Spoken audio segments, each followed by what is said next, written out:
ወገን ኦባሜያንግ ከድንጋይ ነው እንዴት ሰራው? በአላህ ወደ የሆነ ስፔን ታችኛው ዲቪዚዮን የሚጫወት ቲም ሊሄድ ነው። ግን ይሄ ሰውዬ ከዶርትመንድ ከአርሰናል ጨርሰናል ብለን በቃ አበቃለት ተብሎ ቼልሲ ሄደ። ከቼልሲ ባርሳ ሄደ። ከባርሳ ኦሎምፒክ ማርሴ ሄደ። ከማርሴ ሳውዲ ሊግ ሄደ።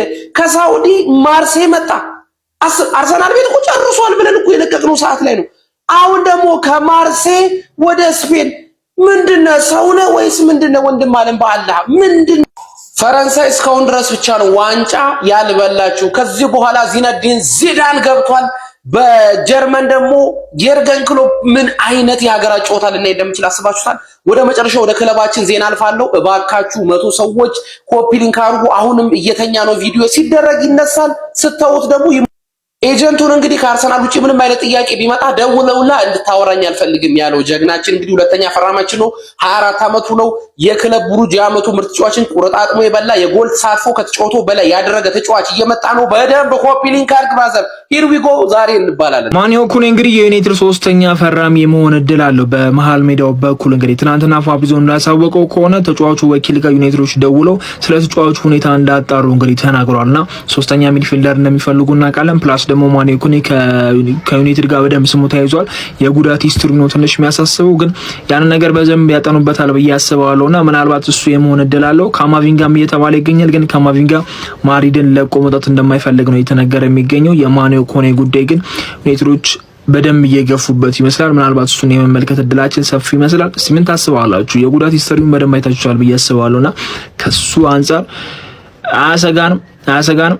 ኦልድ ትራፎርድ በኮከቦች ልደምቅ ነው። ከኦልድ ትራፎርድ አስደሳቹ ዜና ተሰምቷል። በዛሬው ዕለት ማንቸስተር ዩናይትድ 3 ኮከቦችን እንደሚያስፈርም ሳሙኤል ልከረስት መረጃ ይዞ ወጥቷል። ማንቸስተር ዩናይትድ ባለፉት 2 ቀናት 3 ተጫዋቾችን ማስፈረሙን ይፋ ቢያደርግም ይሄ ገና ጅማሬ እንደሆነና ገና እንዳላለቀ በዛሬው ዕለት መረጃ ወጥቷል። በቀጣይ 3 ኮከቦችን እንደሚያስፈርሙ ነው በዛሬው ዕለት መረጃ የወጣው።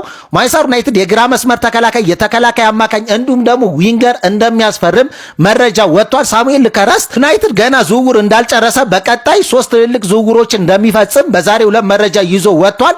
ይሄ ቀደም ብሎ የታሰበ ነው። አሁን የወጣ እቅድ አይደለም፣ ቀደም ብሎ የነበረ እቅድ ነው። ስለዚህ ያስፈርማል። በእርግጠኝነት መናገር የሚቻለው በእነዚህ 3 ዲፓርትመንቶች ላይ ተጫዋቾች እንደሚያስፈርምና የተጫዋች ፊርማ እንደሚኖር በዛሬው ዕለት መረጃ ወጥቷል። በቀጣይ ሌሎች ፊርማዎች ይኖራሉ ተብሎ ይጠበቃል።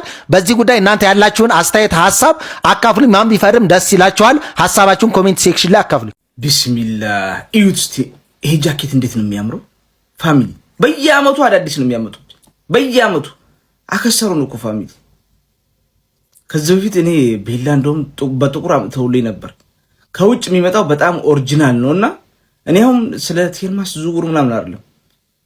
ፕሪሚየር ሊጉ ሳይጀምር ያ ሞዴል እንደውም አንድ ወዳጄ ኢንቦክስ ላይ አውርቶኛል። እንግሊዝ ነው ያለሁት ብሎኛል። እሱም አለ መሰለኝ። ከእንግሊዝ የለም አሜሪካ የለም። የማንቸስተር ይሄ አዲሱ ማሊያ ቱታ በትሬኒንግ የሚለበስ በልምም የሚቀር የለም አልኳችሁ። ተሰብስባችሁ ይሄን መላክ አለባችሁ። በቃ በዚህ ነው የምዘንጠው። እኔ በርግጥ ከማንቸውጭ መዘነጫ የለኝም። ይሄ በተለይ በጣም አምሮኛል። ይሄ የትሬኒንጉ እና ማሊያው በርግጥ በቅርቡ ይመጣልኛል። እሱ ግን ይሄ ቱታ በጣም አምሮኛል። ያ ሞዴል ዩናይትድ ፋሚሊ በተለይ የሆነ በዚች አንድ ወር ውስጥ ፕሪሚየር ሊግ ሳይጀምር ከች ማለት አለበት። ግን የትልልብሰው ነው። እዚህኛ ጋር ሙቀት ነው። ይኑር ቤቴ ይምጣ። በየአመቱ አዳዲስ እኮ ነው። እኛ ያለው ነገር ይሄ አርማ ይኖረው እንጂ ኬሻ ቢሆን ያምርብናል። ለማንኛውም ቴልማስ ኦፊሻል ትናንት ሆኗል። ግን ማሊያችን ቱታችን ሁሉ ያበደ ነው። እስቲ ዩናይትድ ፋሚሊ የተሰማችሁን ደግሞ እናንተ አልተመቻችሁም? ምርጫዬ እንዴት ነው? እስቲ የተሰማችሁን ኮሜንት ላይ አስቀምጡ። ቪዲዮን ክትስፔሻል ኮፒ ሊንክ ፖስት ላይክ ማድረግ እንዳረሳ። ግሎሪ ማን ዩናይትድ ሳሊባን እኮ ሰለቡት። በአላህ የጀርባ አጥንት ይሆናል ለፈረንሳይ ስንል የጀርባ አጥንቱን ሰብሮ የላኩት የዩናይትድ ተጫዋች ቁሌታም ራሷን ጠብቀም አየ ብላ ነው የምትዘለው። ታክሉላ ሲወረድበት ይሸሻል። በትርፍ ሰዓቱ ከደጋፊ ቺክ ነው እያፏጨ አሪፍ ቺክ ነው የሚመለምለው። ምድረ የኛዎቹ እኮ አለቁ። ራይስ ተጎዳ። አንዳንዴ በቃ አለመቻል እንዴት ነው ደስ ይለው። ማይችል ተጫዋች ሲኖር ለቀ ይተርፍልሃል። በቃ ሁለቱም እዛው ነው ልጃው ዱቄት ሆነ። የዩናይትድ አንድ ተጫዋች አይጎዳበት። ምድረ ቁሌታም አንዳንዴ እኔ አሁን ማዱኬ ሲጠቀሙት ምናምን ደስ ይላል። ለምን እዛ ይጫወትባቸው ብለህ እሱ የሚጎዳን ጉድ አይደለም። ለምን አባቱ ይጎዳል? እሱ አይጫወት ገብቶ። አረ ቢስሚላ። ዝም ብሎ ግን ከዩናይትድም ዝም ብሎ አንድ ተጫዋች የሆነ ሆስፒታል እንዳይደብረው ቢገባለት ለሳሊባ ኢትዮጵያዊነት ለካ ኢትዮጵያ አይደሉም ግን ወይ ዋንጫ ላይ በሉ ነገር እኮ በአላህ ሰበሩብን የጀርባ አጥንት እንደው አይፈረንስ። ዛሬ ስለዚህ ልጅ ላወራን የመጣሁት ቪዲዮን ኮፒ ሊንክ በማድረግ ጀምሩት። ፕላስ ደግሞ ድምጼን እርሱት። እጅግ በጣም ኃይለኛ ጉንፋን ይዞኛል። አላቅም ይሄንን ጉንፋን ምን እንደማደርገው ሮጦ ድምጼን ነው የሚዘጋው። ኤኒዌይ ግን ስለ ላሚን ማውራታችንን እንቀጥል። የሚገርመው ነገር እዚህ ቲክቶክ ላይ ስለ ላሚን ምንም አይነት ቪዲዮ ሰርች አላቅምና በጣም ነው ሰርፕራይዝ የሆንኩት ለራሴ። ይሄንን ተጫዋች ገና ከ15 ዓመቱ ጀምሮ በባርሴሎና ዋናው ቡድን ሲሰለፍ ስላየ ነው ረጅም ዓመት የተጫወተ ይመስለናል፣ ግን ገና 19 ዓመቱ ነው። በስፔን ብሔራዊ ቡድን አሁን ካሉ ተጫዋቾች ወይም ደግሞ የዓለም ዋንጫ ላይ ፐርፎርም እያደረጉ ካሉ ተጫዋች መካከል ቀዳሚው ነው ወይም ደግሞ ስፔን ብሔራዊ ቡድን ዋነኛ ተጫዋች ነው ብዬ አላምንም። ከሱ የተሻሉ ጥሩ ፐርፎርም እያደረጉ ያሉ ተጫዋቾች አሉ ብዬ አስባለሁ።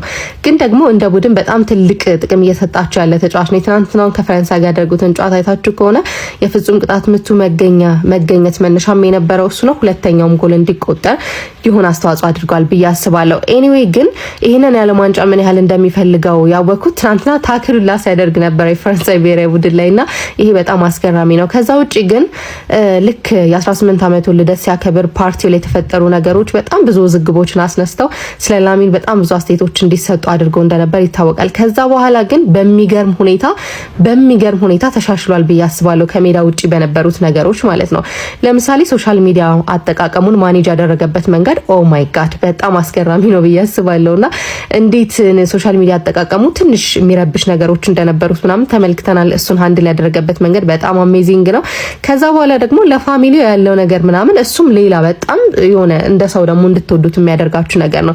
ይሄ ውድድር ዓመት ለላሚን በጣም ጥሩ የውድድር ዓመት ነበር ብዬ አላስብም። አምና ከዚህ የተሻለ ፐርፎርም አድርጓል ወይም ደግሞ ባላንዶር ላይ ሁለተኛ ደረጃን ይዞ ያጠናቀቀበት የውድድር ዓመት ቤስት ሲዝን ነው ብዬ አስባለሁ ለሱ። በዚህ የውድድር ዓመት ግን ከጉዳት ጋር እየታገለ ስለሆነ ጨዋታዎችን እያደረገ ያለው በዛ ደረጃ ፐርፎርም አድርጓል ብዬ አላስብም። በእኔ እይታ ከዚህ በኋላ በጣም ብዙ ባላንዶሮች ተከታትለው ይመጣሉ። ከስፔን ብሔራዊ ቡድን ጋር ይሄኛውን የዓለም ዋንጫ ሊያሳካ ይችላል። ይሄንን የዓለም ዋንጫ ማሳካት ባይችል እንኳን በቀጣዮቹ ላይ ከዚህ በኋላ ቢያንስ በትንሹ 3 ወይ 4 የዓለም ዋንጫ መጫወት የሚችል ልጅ ነውና ይሄንን ማድረግ የሚችልበት እድል አለ ብዬ አስባለሁና አይ ላቭ ያማል። በነገራችን ላይ እንደዚህ አይነት ተጫዋቾች ሲመጡ ማለት ነው ማድነቅ መልመድ አለብንና